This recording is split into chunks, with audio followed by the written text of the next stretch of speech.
We are Gold Ivy, a health company dedicated to simplifying health and wellness. Tune in as we search to find the deep, real, and raw truth. We're here to talk big, no room for small talk. It is our mission to inspire, seek growth, simplify the action steps, and build confidence. You decide what works for your daily life and how to transform our lessons into your gold. Are you ready to step into your power? Now is the time. Join us on the fearless pursuit of self-discovery and growth. This is Ivy Unleashed, a Gold Ivy production.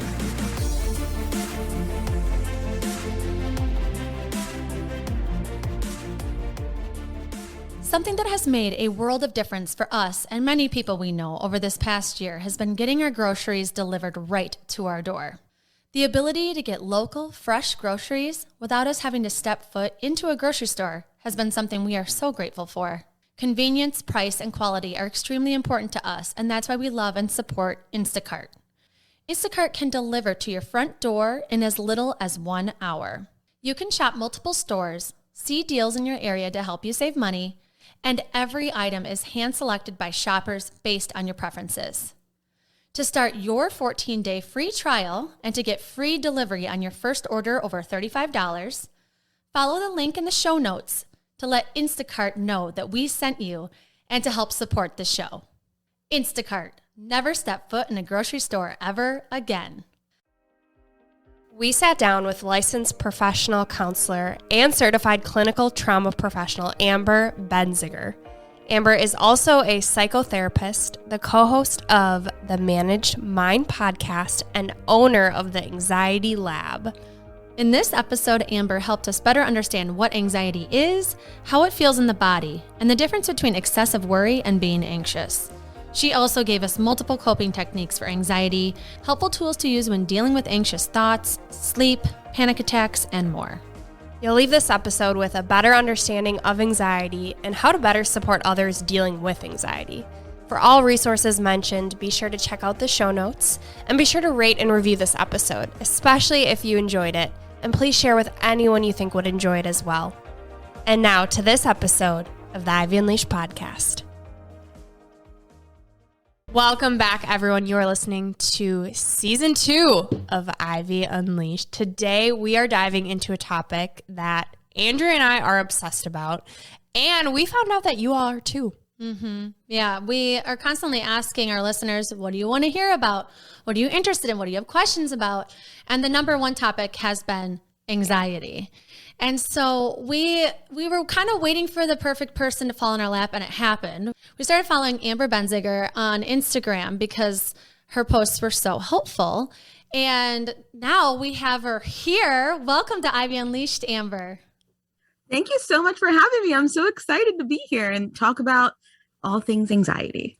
Yeah, and I know this is what you do, but I feel like now it's such a huge topic. I feel like I'm so glad there's people like you that are passionate about helping people, because the way that you break things down is so helpful, tangible, relatable, and you as a psychotherapist even say like therapists need therapists. So I just want to thank you for being so vulnerable and open and smart and helpful. And we have a lot of questions, so I feel like we should really just jump in and get to it. Yeah. I'd love to know, Amber, for personal reasons and also for our listeners, what got you so passionate about anxiety and doing this work? So I've struggled with anxiety for a large portion of my life. I didn't think I realized what it was when I was younger, but I've always been kind of an anxious child and really had those perfectionist tendencies. And then I knew I wanted to go into the therapy. I wanted to be a therapist.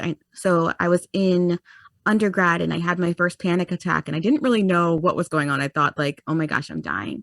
And I happened to work at my counseling center on campus, and I went there and I was like telling them, they're like, Amber, you had a panic attack. And I was like, what is this? And like, I just really dove into what that was and what that meant and how to help myself at that point, because I was struggling with some medical issues.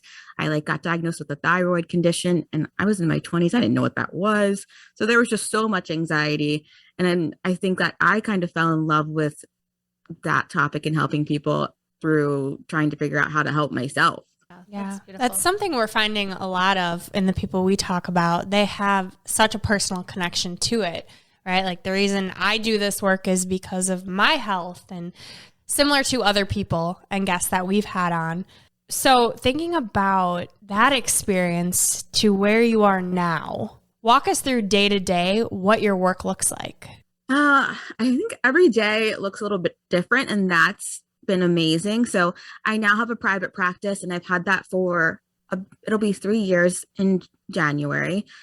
And I specialize in working with women who are struggling with anxiety and trauma. So I see, around 15 clients a week there. And then I also have my membership service where I work with women in more of a group type setting who are experiencing anxiety. So I talk about anxiety most of the time. Yeah. And as well as just like, again, working on my anxiety and everything that's going on around in the world can be a really anxious time. So there's that. I'm a wife and a mom, so I'm doing that. So, every day looks different, but focusing on the same thing, trying to help people and myself cope and mental health. Yes. And so just to kind of start with the word anxiety and what it is, just kind of the basic scientific facts about it. Can you kind of just break down what anxiety is and how it feels in the body?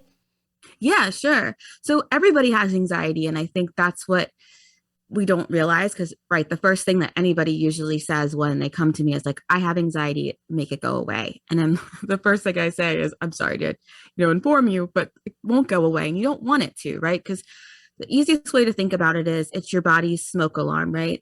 It's telling you that something's going on, something's wrong. It's warning you. The thing about it is when you have like an anxiety disorder or you're suffering or, experiencing overwhelming anxiety, it's kind of alerting you that something is wrong even when it's not. And that can feel really overwhelming. A lot of times it makes you feel out of control. You can feel it a lot of times in your body, like we talked about. So through panic, there's sweating, there's, rapid heart rate, there's increase of, like breathing deeply or heavily, having trouble sleeping. You can have GI issues. Then there's like those ruminating thoughts that you can get. So it can show up in different ways, but it usually kind of feels like this impending doom or, increased amount of fear that we're constantly experiencing and feel like we can't get it to stop. Yeah. And I know multiple people that wake up and instantly have panic, or they instantly have fear, and they instantly have this physiological overwhelm before they even have thoughts. And so I think sometimes what's confusing me about anxiety is what comes first? Like, is it your thoughts that are creating it? Does your body just naturally create it? I know for me personally, I never had anxiety until I had a baby. And then I had all of these worries, but then I was like, well, of course I do. I have a baby. And so it was easy to kind of have it go undiagnosed, right? And then once I felt better, it was like, oh, I was super anxious. That was anxiety. And so I'm curious, like, how many people are walking around just undiagnosed with like severe anxiety, thinking they're just overthinkers or big worriers? Probably a lot, right? Because a lot of times those type of things, especially like overthinking or perfectionism or just like wanting to do the right things, or always trying to think about that, that's like celebrated in a way.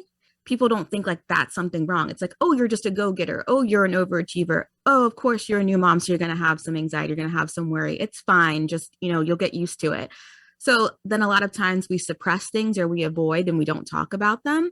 And yes, some of those things are very normal. Obviously, when you have a kid, you're like, I don't know how to do this. So there is some anxiety. But when it's starting to like become this excessive thing and really change the way that you're showing up for yourself and your children, then maybe that is something to talk about. I think sometimes those things are swept under the rug. So I would say there's probably a large amount of people that are walking around and just thinking like this is normal and not realizing that they might be struggling in silence. I'm curious where you separate anxiety or having anxiety, or you have anxious thoughts, and the kind of the separation between that, right? Not wanting to identify with anxiety because then you're allowing that to kind of cultivate even more. Like, are you manifesting Yeah. Like that if you think you're an anxious person, are you manifesting more of it? Yeah. And like you said, Amber, everyone has anxiety. And so at what point does it become an issue? Like, yes, everybody does have those anxious thoughts. Like, that's normal because it kind of keeps us safe. But when we start to fear things, or we start to feel overwhelmed about things that aren't really fearful, and it starts to keep us from doing things that maybe that we normally do. So like maybe we're afraid of driving, or we become fearful around, being with our children alone, or we feel like we're spending so much time overthinking and it's getting in the way of the things that we're doing or that we're not doing. We're second guessing ourselves. It's affecting our quality of life. That's where it's like, okay, is this real? Am I spending a lot of time excessively worried about everything or these particular triggers, or so it's a good time to kind of do self-reflection. But a lot of times we're like, ooh, this feels terrible, so we try to like avoid it and do other things and push it away, and then we see it come back in either more aggressively or in like a physical form because we're making ourselves ill or we burn ourselves out. So I think it's really being able to step back and say, like, wait a second, am I spending my time excessively worried? Have I been having sleepless nights for like a month straight and just, popping melatonin and keeping it moving? Is there something really going on? Looking for a natural way to reduce stress and anxiety? I have to tell you about what I found. For the past year, I've been using an incredible product, PUREFIN's CBDa oil. If you've tried CBD before, or you're looking for a more effective product, this is it. The difference between CBD and CBDa is that CBDa is a more raw, less processed, more potent oil that is closer to the natural plant state than CBD. And PUREFIN's specific oil has added omega-3s, and I can tell the difference. PUREFIN's oil and topical products have been helping me with my chronic pain, inflammation, and anxiety more than anything I've tried, and I can't encourage you enough to try it yourself. PUREFIN is a family-owned business started by Tracy and Sierra, a father-daughter duo. During Tracy's health journey of overcoming cancer, he had limited solutions to help him heal and live life to the max. Through his journey of healing, Full Spectrum Hemp quickly emerged as an integral part of his wellness protocol, and now it is PUREFIN's mission to simply help every person reach a higher level of wellness.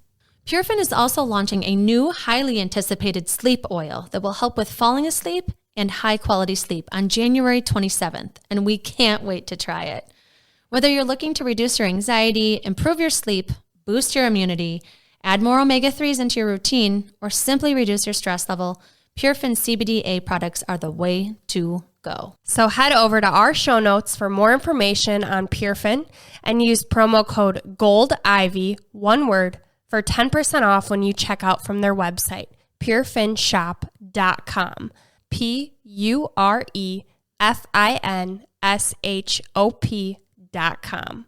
You will not regret using this high-quality, life-changing CBDa oil.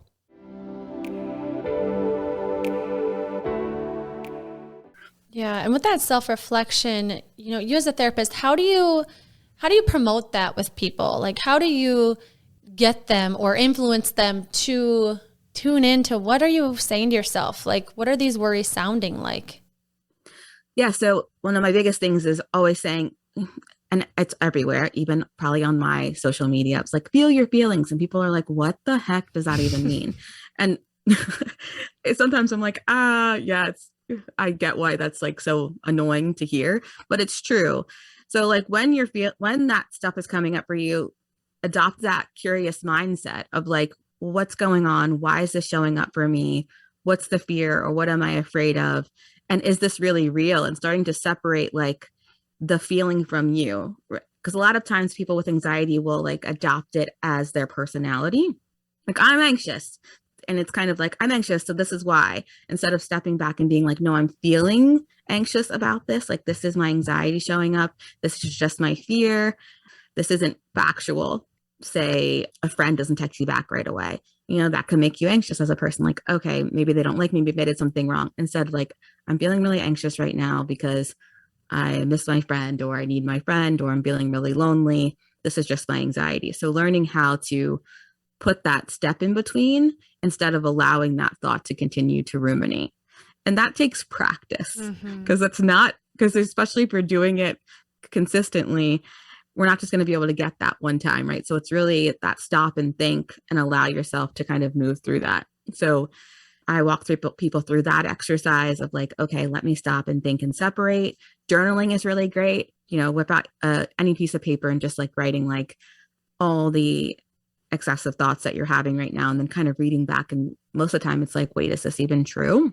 And sometimes in those moments, we don't have the time, right, to stop and get out my journal like when you're busy. As a mom, if I'm feeling anxious about something, my kid doesn't care if he wants his peanut butter and jelly right now. So I can't be like, hold on, I need to whip out my journal because I'm anxious. So sometimes it's good to have like I always call it like scheduled worry time, where like, okay, maybe I'm driving to work for this 10 minutes. Like I'm going to think about all those things that are going on and give myself that time to like work it through. And what usually happens is by the time I get to that time, maybe those things actually weren't real worries. And I was kind of just thought they were in the moment. And then when I get to the scheduled worry time, I wasn't, or I didn't need that much time to worry because I was able to say like, wait, this isn't real. This isn't really impacting me the way that I thought I did. Or this is something that I can't control. So I need to have acceptance that this is happening. I think about control a lot. I think people in my life that I know struggle with anxiety also struggle with feeling like they have to control everything. If you control your environment, you think ahead, you troubleshoot everything, it'll make your anxiety go away. And so that's definitely one question we got from our listeners, is thinking about control. And how do I know if I'm being over controlling because of my anxiety, or I'm just trying to make things cohesive? Like, how do you know the difference between being over controlling versus just living your life and trying to be prepared? I think that's the biggest question that I get to, or when people are coming to me in my practice and they're saying like, I feel really anxious, I feel out of control, because everybody wants that sense of security, that sense of control. So usually my question back is, well, what are you trying to control? Is it in your control? Because a lot of times we think that we have control over a lot of things. And I think one thing that 2020 taught us was that we really don't have control over much, right? We only really have control over how we are reacting and how we are showing up for ourselves. So kind of taking that step back and saying like, do I actually have control over this? Or what can I actually control in this scenario? And practicing that piece of self-acceptance. And when I say that, I mean accepting that reality is its actual reality. I'm not saying that we have to like it, right? If there's a breakup, like no one likes that feeling. But instead of sitting there and going through like, well, could I have done this? Should I have said this? What about this? And trying to control that situation, or if, someone's not talking to you, trying to control that situation or how somebody else reacted, we can't do that, right? So it's accepting like, this is what happened in that moment. And what can I do? I can allow myself to grieve. I can allow myself to miss that person. I can give myself extra space. So like, what is it that you can actually control and shift the focus to that? Yeah, what I'm hearing is a lot of labeling, right? Labeling your emotions, labeling what you can control. It's really that first step. And what we always talk about is awareness, is quieting that outside noise, turning inward to even allow yourself to ask yourself these questions of, how am I feeling? And it takes time, it takes work. And I'm thinking about just personally my journey, right? I went from debilitating anxiety, didn't want to get out of bed, couldn't get out of bed, called in sick to work all the time. I didn't think there was any way out. And then through healing and doing some hard work, I think about how prevalent anxiety is right now with everything going on in the world. And people want easy, they want quick fixes, they want a pill. And right, I talk to my clients all about mindfulness and meditation and calming your nervous system and all of these things that I've put into practice that I've learned that truly help. And it's still such a big question. And I do believe in medication. I believe the use of it to help bridge that gap, right? To make it seem like you have control or can gain some sort of agency back in your life. But I would love to get your perspective on medication and that role between, identifying your feelings, labeling them, working through it with a therapist, or getting on medication? What you recommend? Yeah, so I really think it is a personal choice and a choice that you should make with your medical provider and your therapist together. I think that can really be helpful. I don't think that medication has to be forever. I do think it has some place for certain people, especially if you are really stuck in this, ruminating thought or thought storm, or you're coming off of maybe some type of traumatic event, or you're just like, I cannot, stop this right now. I think that medication, like you said, can be that bridge for you until you can have those coping skills in place and be able to calm your anxiety in that way and maybe not need it and maybe taper off of it. And that's always how I talk to my clients about it, because for some people, medication can be scary, and a lot of people don't want to go on it, and they feel like it can be a crutch, but it doesn't have to be a crutch. It might just, like you said, I think bridge is the perfect word. It might just be that bridge to, the other side for you while you're learning and implementing and putting those things into practice, especially if you feel like you're really, really struggling in that moment. Why allow yourself to kind of suffer when you could do something that will, help you get to where you want to be? Mm-hmm. Yeah, I totally agree. And I'm thinking about when you do have those coping skills, exactly what you said, you feel like you're in a place where you can taper off. Thinking about, how do people know when they are in that right space, right? Is it the medication that's allowing them to feel at ease, and then they taper off and they're like, because I've been there. And yeah, so I'm curious your thoughts on that. And then also like the long-term effects of it and affecting our brain chemistry, and thinking about the natural ways versus medication. Is there the right amount of time to be on it? Is there the right way to taper off of it? I get that a lot too. Like, well, I'm feeling great now, so I should just go off of it. And like, people just stop, right? But are we feeling great because we're on the medication? And are we being honest that we actually have these coping skills and strategies and we're actually using them? So I think, again, it goes back to that self-reflection. I think it's actually being really honest with yourself and your providers about what is going on, and then tapering it off the right way, right? Because there's like, I can taper myself off, which wouldn't be correct, or doing with a medical provider and like seeing how you're feeling and then talking with your therapist, and you'll be able to see that. In my own personal experience, I've taken medication and not taken medication multiple times in my life based on things that I needed or times that I needed them. And I think that was really the key, was being super honest and reflective with myself and honest with the medical provider and trusting them.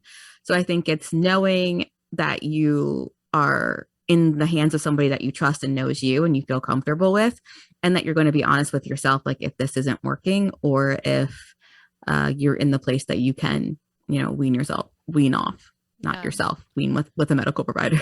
So I'm thinking about when you're deciding whether or not to get on medication. I know something that stops a lot of people, or stops them once they've started. They don't give it enough time to have the benefits of it. So have you seen that, where people either don't start or they do start and they get off it too early because they just don't give it time to serve its purpose?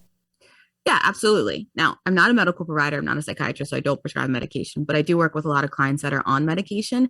And I think that's one of the first things that we talk about. Like, if we're going to do this, you need to give it that like 14 days, that 2 weeks, that month, to really let it take effect and see if it's going to happen, to see what's going to happen and how it's going to affect you. Because I think a lot of times it's like, oh, again, like you spoke about in the beginning, well, we want this quick fix. So like, it didn't work right away, or I feel sick, or I feel like nauseous. Now, of course, if you're having some type of adverse reaction or some horrible negative side effect, of course, you should go to your doctor and get off of it. But I think a lot of times people are like, oh, this isn't working, so I don't want to take it. And I think that kind of is a disservice to yourself, right? We didn't give it the time that it needs to try to see if it would be helpful to you, or maybe that wasn't the right one and maybe you need to try something else. And I think that can be scary too. So I think my biggest advice is finding someone that you really trust and being honest with them, and making sure that they're being honest with you, answering all of those questions, because there are so many different medications. And I know people can be fearful about, being addicted or things like that. So really asking all of those questions, like whatever questions you have, I always say go unprepared. There's never a dumb question or too many questions. Like, this is you and your health and your care. And especially if you're an anxious person, right? You want to know. So come in with all of those things. And I think making sure that you're there leaving understanding what the medication is, why you're on it, what your plan is, and what the side effects are. Because I think it's really interesting to me when I meet people and I'm like, oh, you're on this medication. What is it for? And I don't know. That's scary to me. So making sure that you know enough about what's going on with you and your care and being like really hands-on and a part of that. And then if you're working with not only a medical provider, but like a psychotherapist like myself, making sure that, you know, it's a team and those two people are collaborating and talking about what's going on, and you're a part of that too. I love how when you talk about medication, you're also talking about the fact of working with someone, right? You're not doing it alone. You're also including different coping strategies. It's not like I take this pill and it's good. Like, you're still building these skills to help you when you are in different situations, and it's not that quick fix. And so when you talk about coping strategies, you know, we touched a little bit about journaling, and I'd mentioned mindfulness and meditation, but I'd love to hear some of the strategies, coping mechanisms that you recommend and you work with your clients on. Yeah. So I'm a huge advocate for journaling. So we've mentioned that already, and I will shout that from the rooftops. I'm also a huge advocate for grounding techniques, especially when you're in those moments of panic or those ruminating thoughts, right? It's really hard to just like stop and be like, I'm going to whip out my journal. Like, no, you're having like this visceral reaction. So being able to bring yourself back to the present, running your hands under cold water to kind of shock your nervous system and bring yourself back and be like, okay, now I can move through that. Like, I can separate the anxiety. I can walk myself through like, no, this is just my anxious thought. I'm just fearful of this happening. Deep breathing when you can. When you're in the middle of a panic attack, that's not the best time to do that because you'll hyperventilate. So muscle tensing and relaxation. So like clenching your fist and then releasing and focusing on that to bring yourself out of, like I said, those anxious thoughts. So I'm really into those different types of grounding techniques. I always, tell people to kind of have a couple of things with them, like kind of make like a coping kit. So for me, like I have like a little lavender, like essential oil rolling ball that I like to smell because that's lavender helps me calm down, and many people, or like a stress ball. So just having something to help myself ground myself in those moments where I'm feeling really overwhelmed or anxious.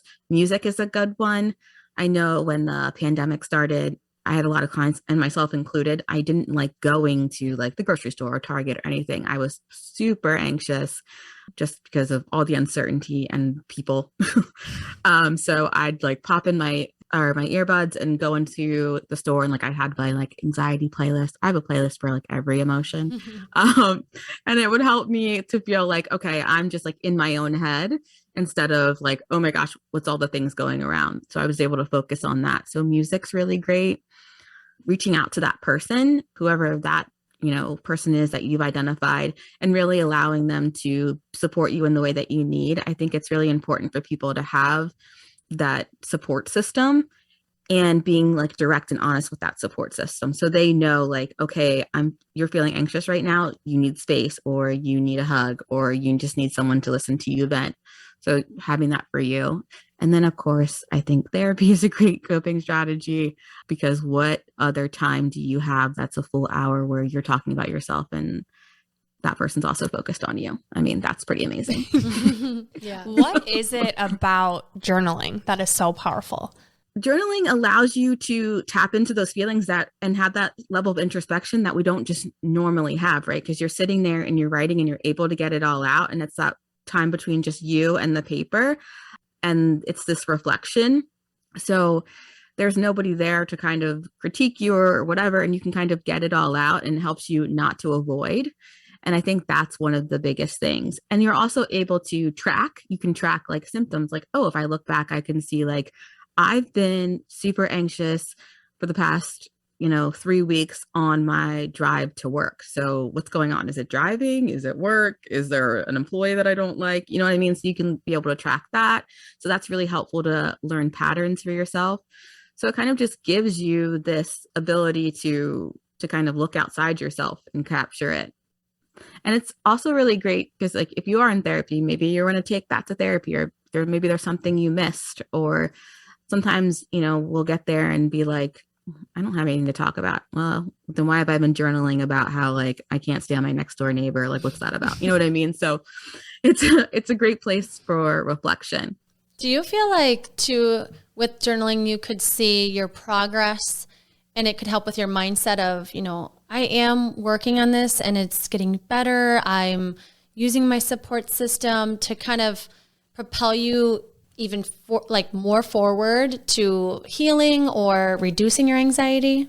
Yeah, I definitely think so. I definitely think you could see, okay, this is working for me, or this isn't working, or I've been making progress in this area, or I've been doing this and I've been feeling less anxious. So I think it's a great way to see how far you've come. And sometimes it might just be like a bunch of nothing. I know like before I go to bed, I do like a brain dump of just every random thought that's in my head, because trouble sleeping is something that I struggle with, because I feel like I have all these thoughts right before I hit the pillow. So trying to just get them all out. And then sometimes the next morning I'll read them back and be like, what was that? But I needed that because I just needed to get all those things out. So I think it really depends on like what you need. And I want to hit home on that because I think there's no particular way to do it.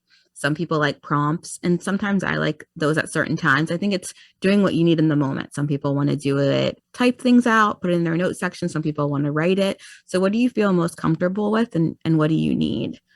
You just touched on sleep, and sleep is everybody has had a moment where they've struggled with sleep, right? But I do think anxiety and sleep go hand in hand. So many people talk about, my thoughts just go wild when I hit the pillow.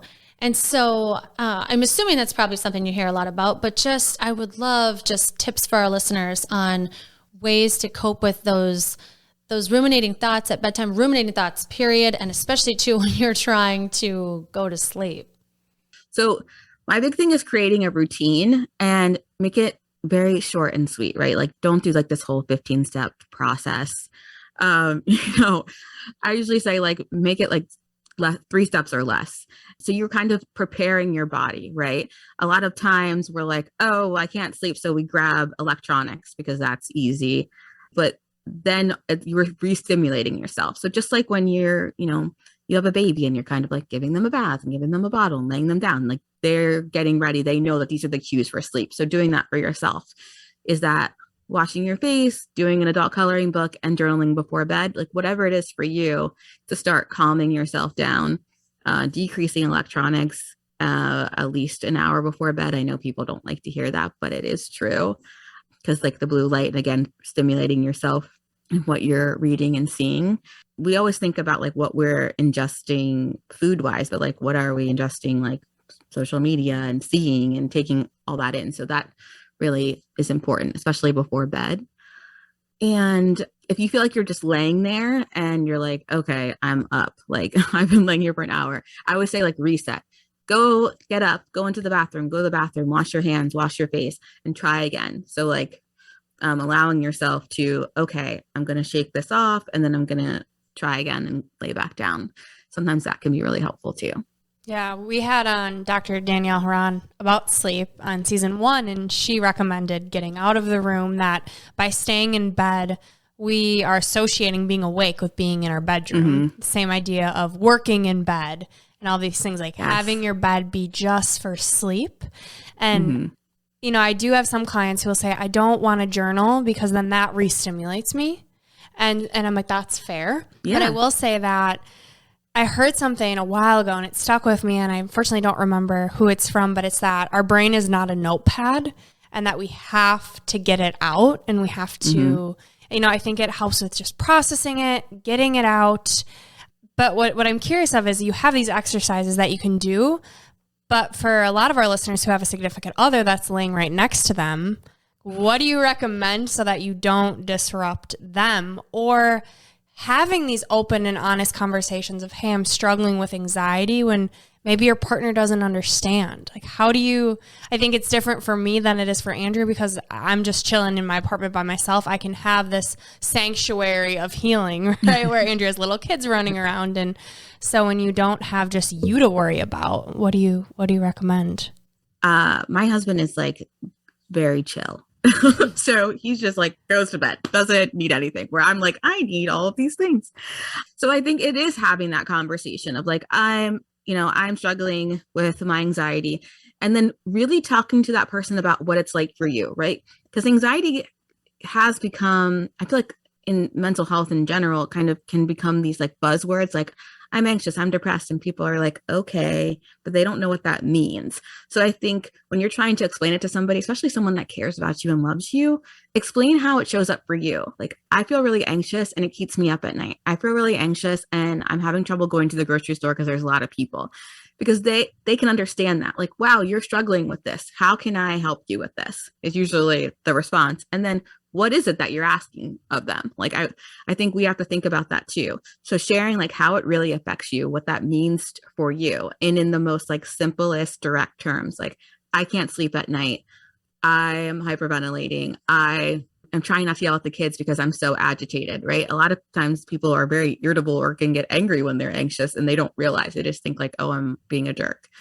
So do I need to like tap out and you tap in with parenting for a minute because I'm overly anxious? So what is it that you need from that person? And being really direct and asking them, hey, can you show up for me in this way? Because I'm struggling with this.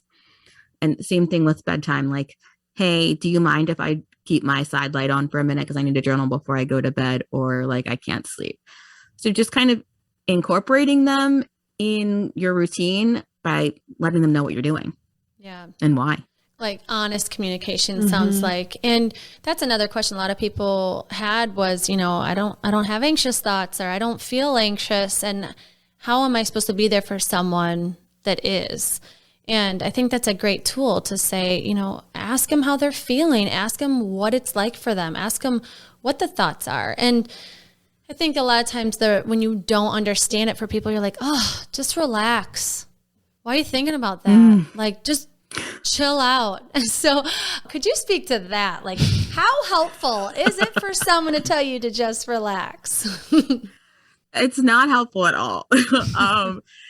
And many things that people say along those lines of toxic positivity, which is when you're giving these words of quote unquote encouragement, but they're really invalidating. And I know that they come from a really great place and a place of wanting to help, right? Like, don't worry about that. Or people have it worse than you and look at them, or like, you're going to be fine. Like, I know you're saying that because you care, but what happens is a lot of times when you have anxiety, right, you're already trying to avoid it. So if you're like, oh, great, this person doesn't care, like no one wants to hear what I have to say. So then that doesn't allow the person with anxiety to let it out. So they're keeping it in, and it kind of shuts down the lines of communication. So instead of saying things like, don't worry about it, or just calm down, say like, what do you need? Or, how can I show up for you? Or are you okay? Something as simple as that. So they know like you want to listen, but also, before you do that, do you have the capacity for it, right? Because sometimes you don't. So like, don't put yourself out there and offer to like, hey, what do you need? And then not show up.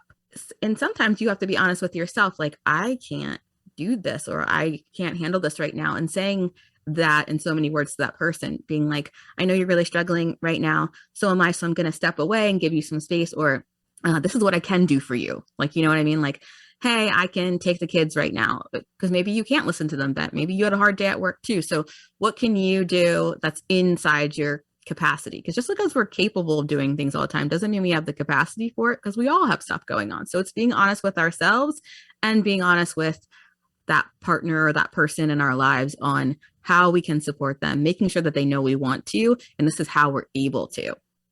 That was so beautiful. It just keeps coming back to honesty. And and owning how you feel, not avoiding it. And that's something that I learned in my healing journey, is these coping mechanisms that I learned that I was using, right? Like alcohol or running, being go, go, go, and not sitting with my feelings and allowing myself to process them, because I didn't want to associate with being depressed or being anxious or needing attention or, all these things. Like, I don't want people to feel like they have to do something for me. I can do it on my own, this pride.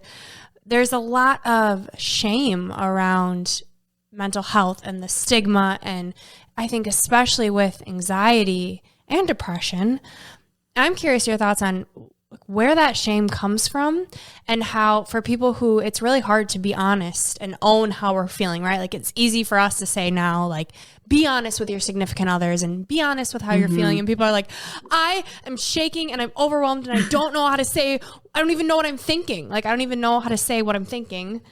Like, what are some of like those first steps that people can start to do to like release that shame that's tied around from just feeling ugh? Yeah, I think a lot of the times we are carrying that because you want to be okay, right? You don't want to be, especially in a partnership, like you don't want to be the partner that has like the issues, or you don't want to be the friend that has the issues or the one that's always complaining. So we think like, oh, we can't. And we're kind of told not to do that, right? We're told to just kind of push through and keep going, and that's how you succeed.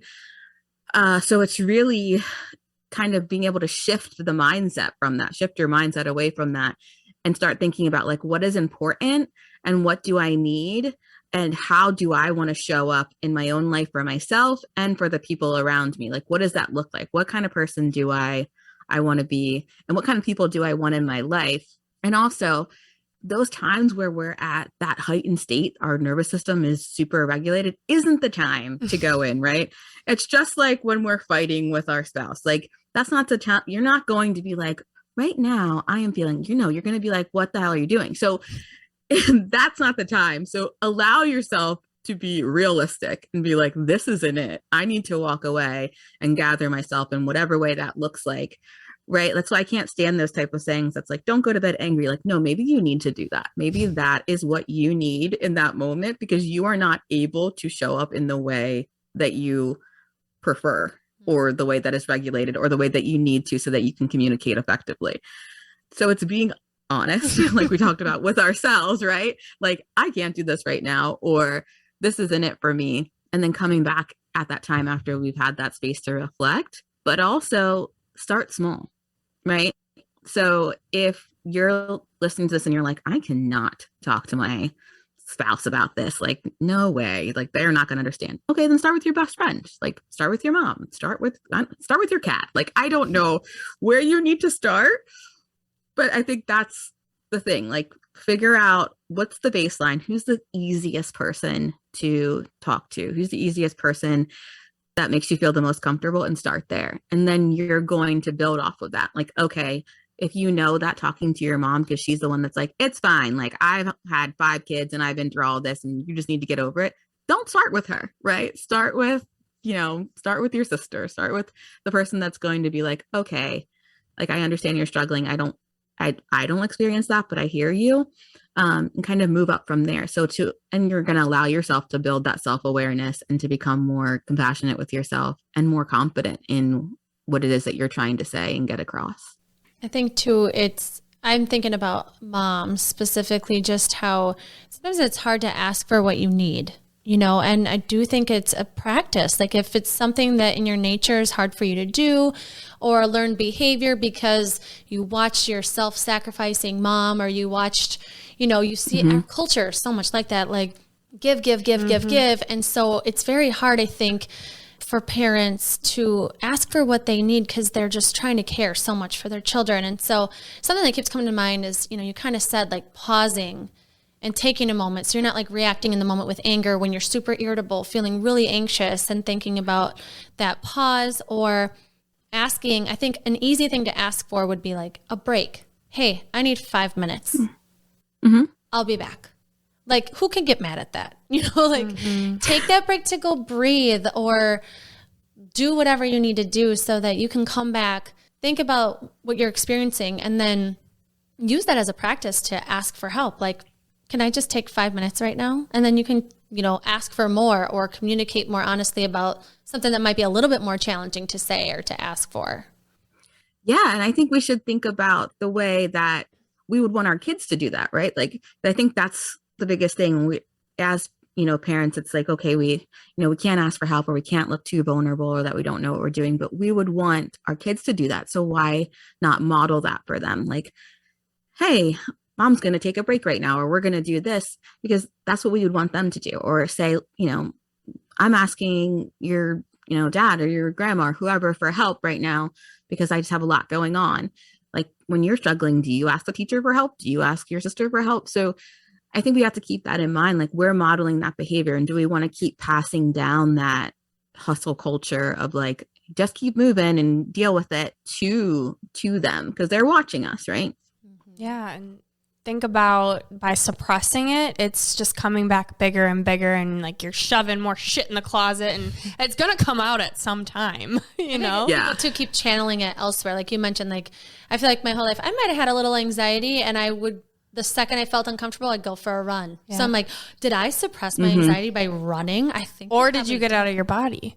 Everything you're saying, what I'm hearing is allowing yourself to feel these feels so that they can move through you, so they can get out of you, because trauma gets stuck, just like this belief that you're not worthy of voicing your needs, what you want and what's important to you and how you're feeling. A lot of it is we're not taught to say how we're feeling. It's, oh, you're fine, you're fine, you're fine. And so exactly what you're saying, this hustle culture, we're bringing it out. And something that I found helpful is this idea, visualization of moving it through me, whether it's journaling, whether it's talk therapy, talking with a friend, my mom, running, exercise. And, you know, looking back, a lot of that is some natural remedies.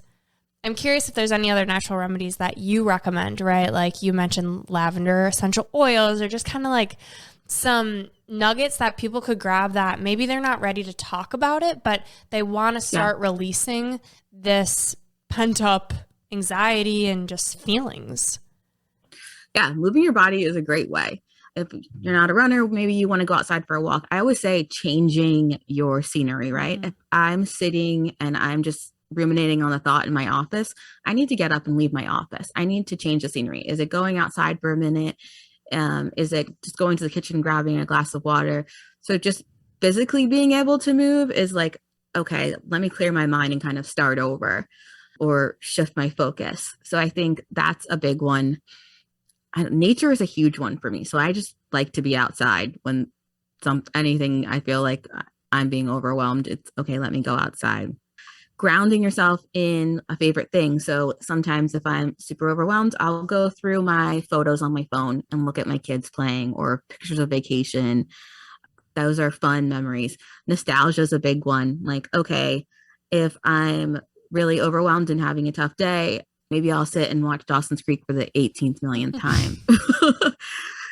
Because that's what I need to do in the moment, because I'm just feeling overwhelmed until I can, okay, let me just sit through this. This brings me comfort and calm. Now what's going on with me? Because sometimes you just need to do that for yourself. You need to bring yourself to this state of like, I'm okay, to be able to move through those emotions, because it is hard. You know, that's probably why you're avoiding it, because it's not easy and it's something that you're struggling with. So it's allowing yourself to do it step by step, little by little, and remember that it's a process. With all of these tips, can you use this during a panic attack?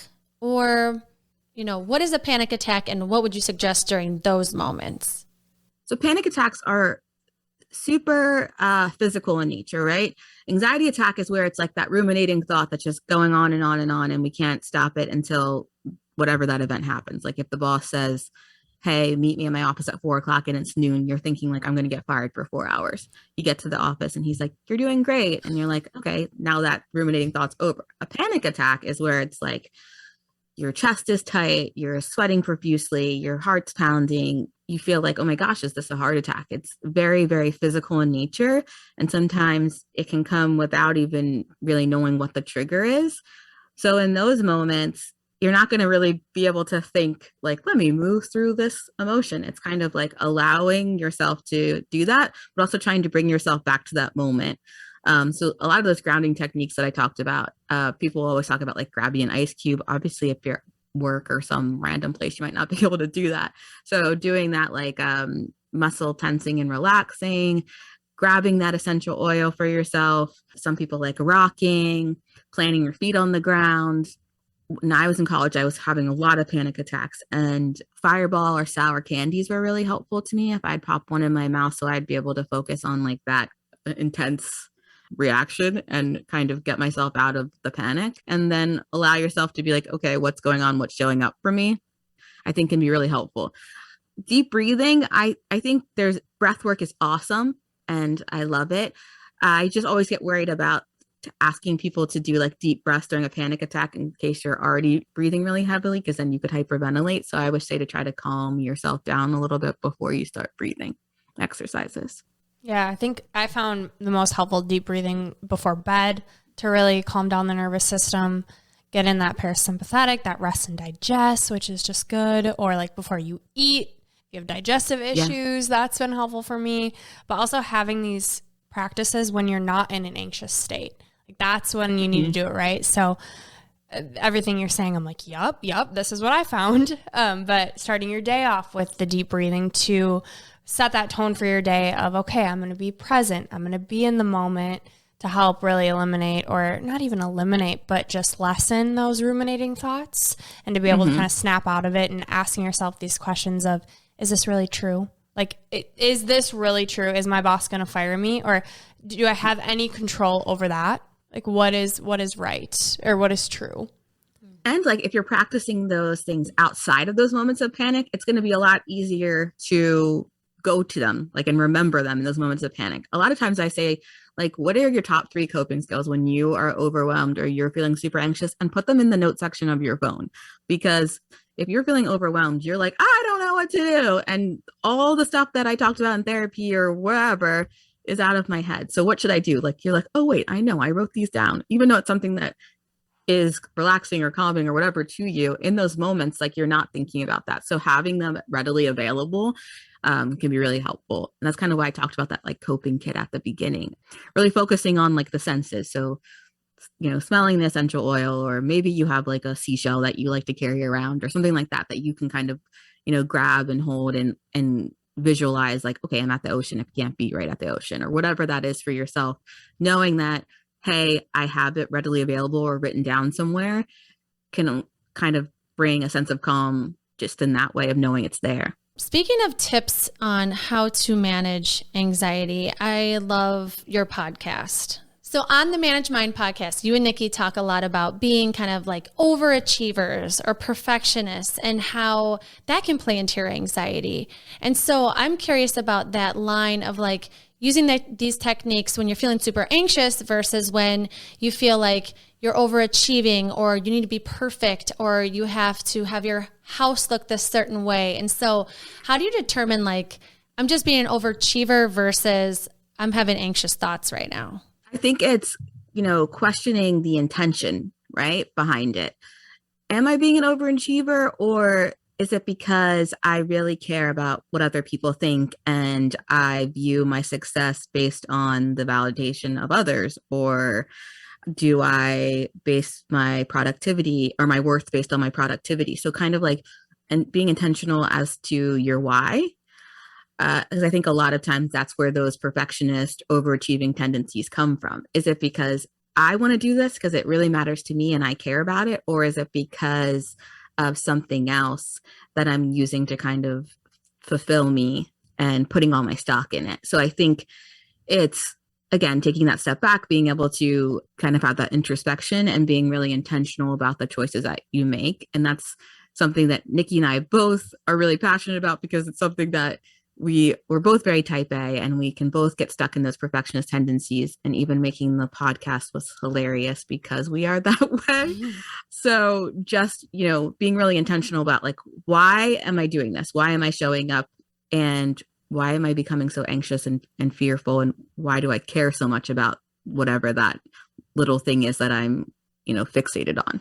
I love how real you are with what you experience. You know, you on Instagram will come on and have your post-therapy kind of reflection of yourself. And I just think, you know, that's something Brooke and I do too, is we talk about our personal experience, what we struggle with, because I feel like it sets other people free of like, oh, it's not just me. I don't have to hide this. Like, we can all talk about it. We can kind of break the stigma down. And I feel like your podcast does that perfectly, where you're totally honest and vulnerable about your experience, what you struggle with. So I just want to thank you for having such a great podcast and sharing that with the world. Oh, thank you. I really appreciate that. I think it's so important for therapists to show up in really real ways. You know, that's opposite kind of what we're taught to do. We're taught to be like these blank slates. And I think I get that, but how can I expect somebody to want to open up and be vulnerable if I am like super closed off? And obviously it's their therapy session is about them. So I'm not talking about myself, but I think like it's important to be a real human being. And I also think because I am so passionate about eliminating mental health stigma, how could I not talk about my own experiences and just being human? I think that's really important. So I appreciate you saying that because that's really important to me.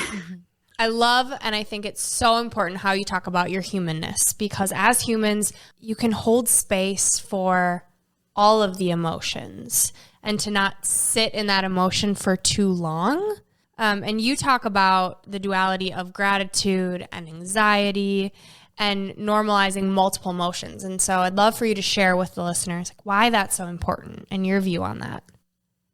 Yeah. So I came across this book by this popular influencer, and she wrote that, oh, you can't be anxious if you're grateful. So you should just write down the things that you're grateful for. And it pissed me off because so many people were reading that and probably thinking that's true and then feeling so much shame because I guarantee that they still had some anxiousness, that they were still anxious even after they wrote down the things that you're grateful for, because you can be both, right? You can be happy that, this person's in your life, but you can also be resentful for some of the pain that they caused you. There can be both. There is the duality of emotions, and you don't have to pick one, and you shouldn't be shamed into doing that.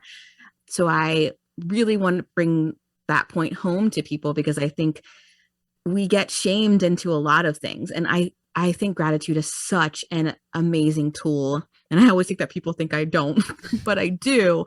I just feel like there can be so much shame around it because it's like, oh, just write down the things you're grateful for. Just do this gratitude list. Or, well, what are you grateful for if people are upset or quote unquote complaining or too needy? You just have to think about what you're grateful for. Great.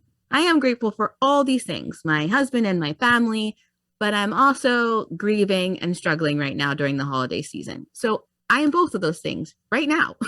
And that is okay. And I know that a lot of people are probably multiple things, and that is okay. So I really want people to understand that feelings aren't factual, but they are clues to like maybe that we need more of something or that something's going on. So if we don't allow ourselves to feel all the feelings, how can we move forward in our healing process? I love what you said. They leave clues. That's so powerful. And that it's okay and it's needed to feel the feels and to be honest with how you're feeling. But what I'm hearing is that what it's not okay is to just sit there, right? You have to do these exercises to allow yourself to process what is going on. And I think by people saying, oh, just practice gratitude, oh, just do this, like that's also a form of shoving it down and not processing it too. Yeah, it's just kind of like putting this shiny Band-Aid on it, but like it's a huge oozing, gaping wound. So like that doesn't, you know what I mean? There's all those things underneath, and it makes you feel like something's wrong with you because you do have those things underneath. And it's so invalidating. So, it's important to know that there can be both and to really be able to practice and sit in that duality to help yourself move along your healing journey, because healing is so up and down. So like, even if you are grateful, some days you're going to be like that is enough. But the next day, it might not be, and that's okay too. I think about too how a lot of people don't know how to express their emotions, right? And as a parent, I think about how important it is to teach our kids to be able to express any emotion you're having, feel them, work through them.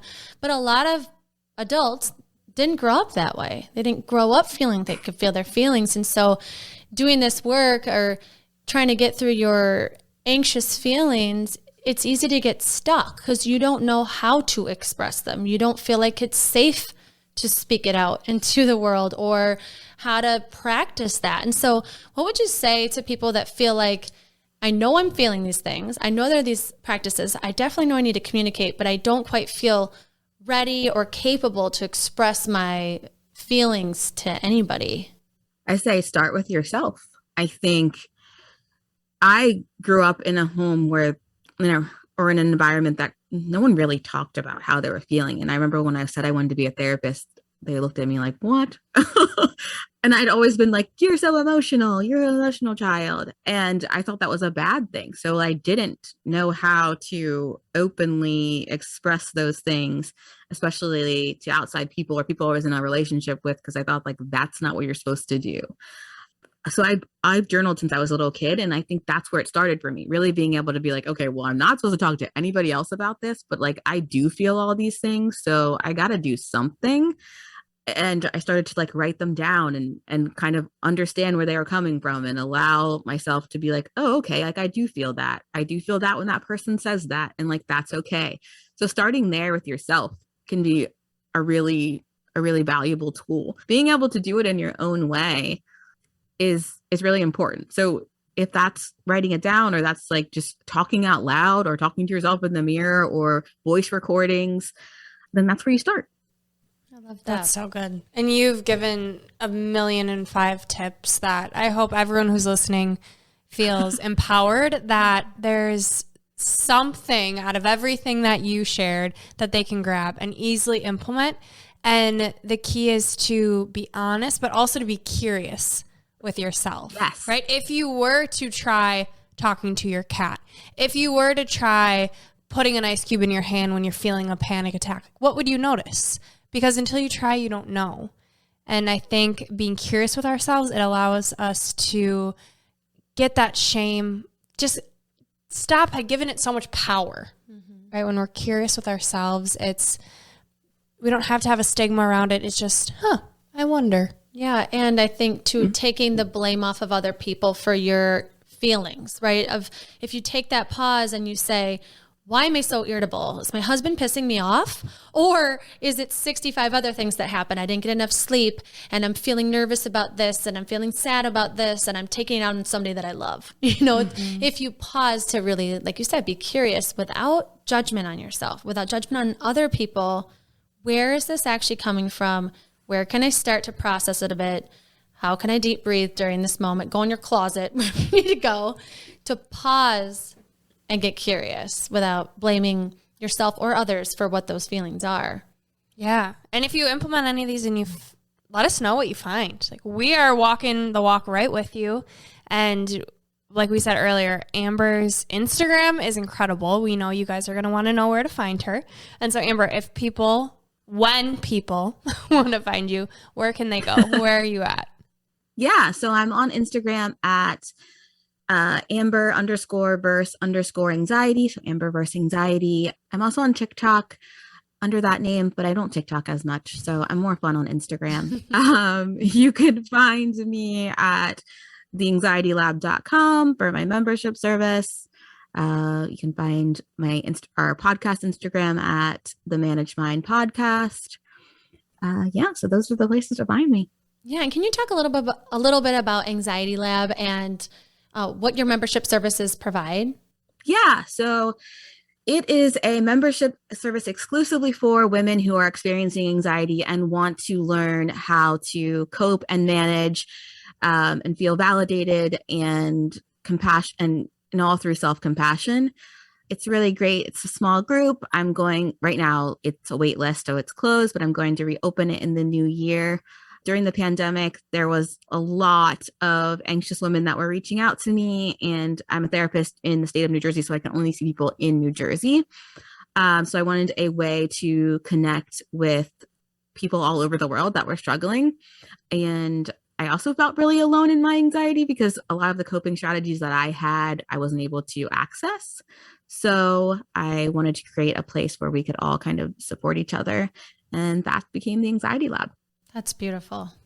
So amazing. I'm so glad we got connected to you. Yeah. The universe just puts the people in your path right when you need them. So Thank you for being with us. Yes. And sharing your gold.